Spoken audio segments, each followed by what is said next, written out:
Jess 姐嘞，各位观众朋友，大家好，欢迎您收看藏人行政中央电视台本周西藏华语新闻节目，我是主持人卓玛。本期的主要新闻有：达赖喇嘛尊者表示，透过内心的平静，创造一个和谐的人类社会；西藏人民议会议长致函纪念阿萨姆邦前首席部长逝世；驻俄罗斯代表戴洛仁波切访问俄罗斯东部地区。藏人行政中央妇女权益部门呼吁中共纠正基于性别的暴力问题。驻北美办事处代表出席第15届组群青年领袖演习营。驻日内瓦办事处反驳中国在联合国对西藏转世制度提出的主张。驻日内瓦办事处为中国统治下藏人政治犯的遭遇作证。联合国对中国破坏西藏语言文化的状况表达关切。加拿大官员表示，中国在过去10年中加大了对藏人的镇压力度。下面请看详细内容。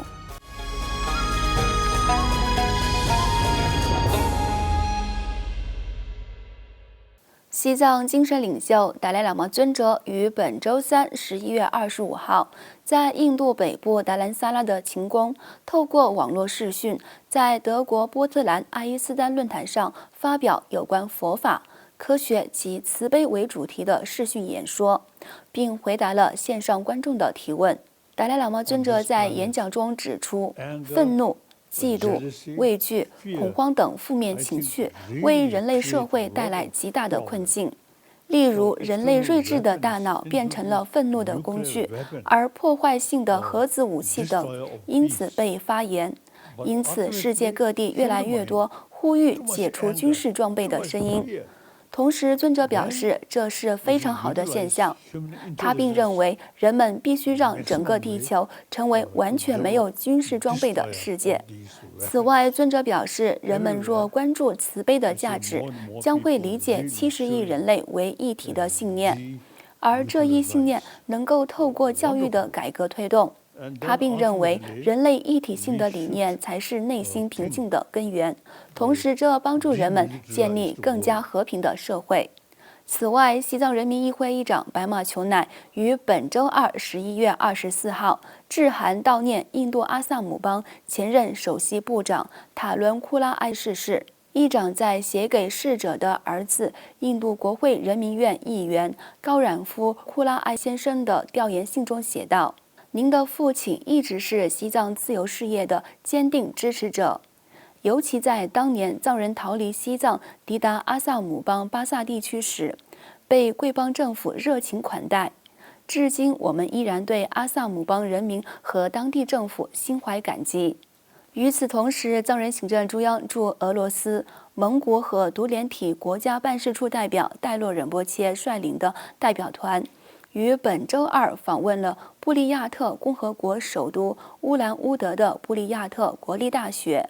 以及当地扎西曲霍林佛教大学等。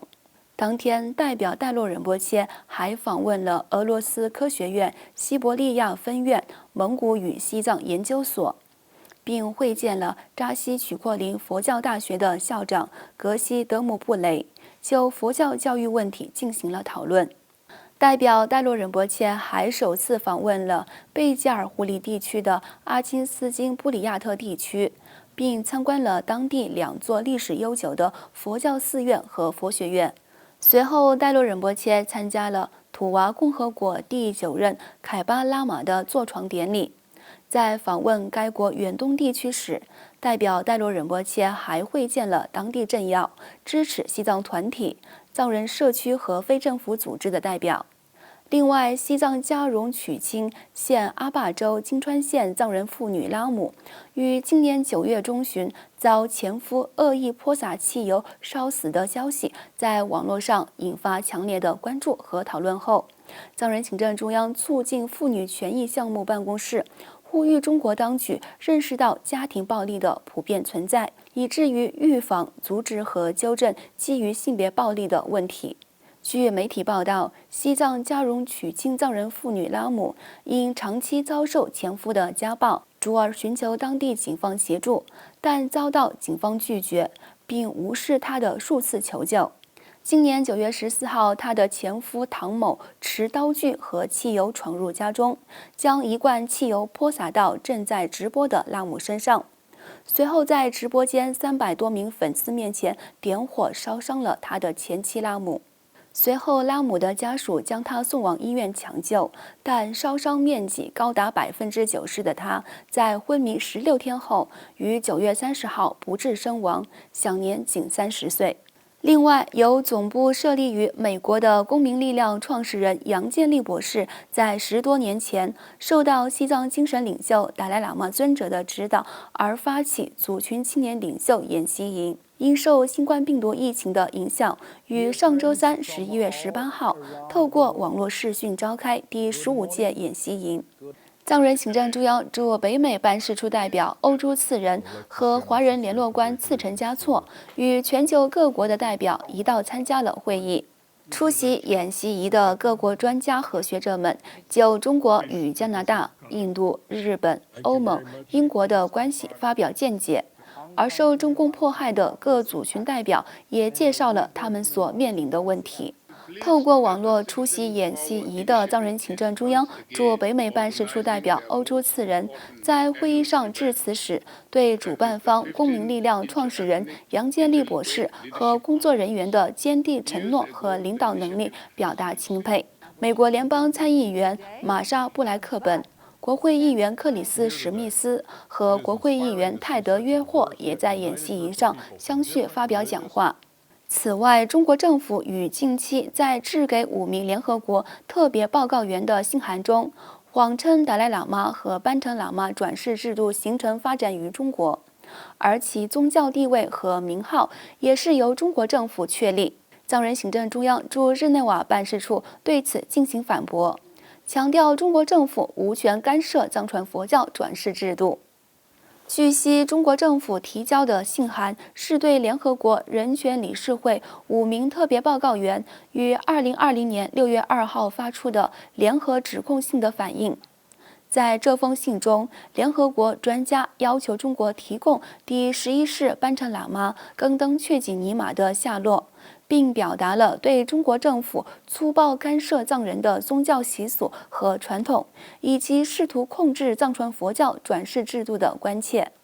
藏人行政中央驻日内瓦办事处在反驳中国的蛮横干涉的同时，指出持无神论者理念的中共当局采取双管齐下的策略，既一方面谴责达赖喇嘛尊者，另一方面却声称拥有认证达赖喇嘛转世的权利。其目的不仅是要控制藏人，而且还要控制包括印度、蒙古、不丹和喜马拉雅地区的所有信奉藏传佛教的国家。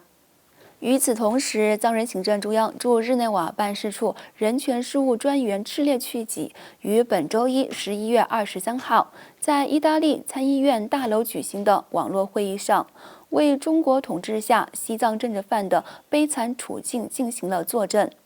赤列去己女士在会议上着重介绍了第11世班禅喇嘛更登确济尼玛、扎西维瑟和阿呀桑扎的案例，并谈到了丹增德列仁波切以及西藏比如县36岁的藏人妇女拉木等监禁期间遭受酷刑而死的西藏政治犯等悲惨遭遇。另外，联合国消除种族歧视委员会于本周二11月24号致函中国政府，就中共在西藏用中文代替藏语作为教学语言，以及西藏维权人士遭受迫害等问题表达关切。藏人行政中央驻日内瓦办事处欢迎联合国消除种族歧视委员会关注西藏的语言文化逐渐被系统化消灭，藏语权利倡导者遭到迫害，以及藏人在自由旅行和申请护照等方面继续受到限制等问题。请继续收看今天的最后一则消息。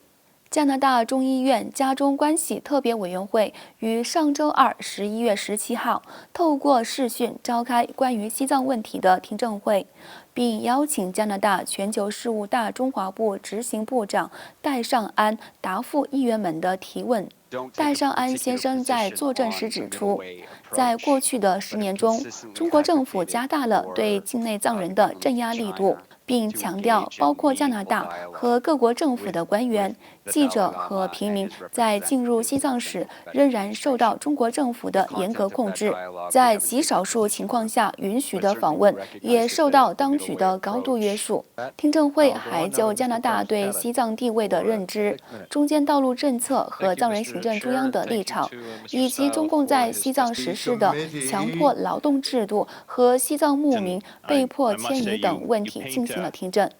加拿大国会下议院议长杰弗里根、议员斯瓦特·凡博龙、科里·哈里斯、阿里夫·拉维尼以及加中关系特别委员会小组成员等相关人员参加了听证会。观众朋友，以上是本期节目的全部内容。欲了解更多有关西藏境内外的讯息，请登录屏幕下方的网址。感谢您的收看，我们下期节目再会。